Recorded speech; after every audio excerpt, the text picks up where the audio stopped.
Welcome to the Rim Break Rodeo. We hope this video helps. You begin by making sure the Series 3 has at least a half charge and your iPhone is unlocked and nearby.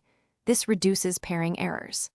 Open the Watch app on your iPhone and tap Start Pairing, then center the watch face in the camera view so the devices recognize each other.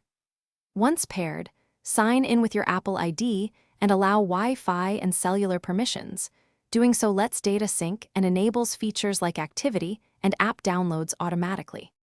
Now you configure the watch for daily use. Pick standard setup to mirror iPhone settings or custom to choose apps individually, which saves storage. Set a passcode, enable wrist detection, and add cards to Apple Pay so payments and health data stay secure.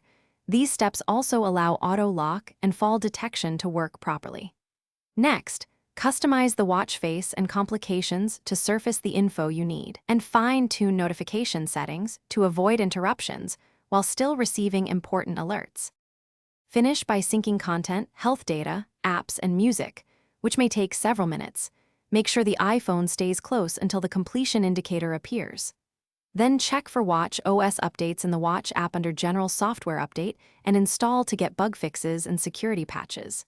If something goes wrong, restart the watch and iPhone first, then try unpairing and repairing. Reset to factory only if necessary, because that erases data, but often resolves persistent pairing or software errors.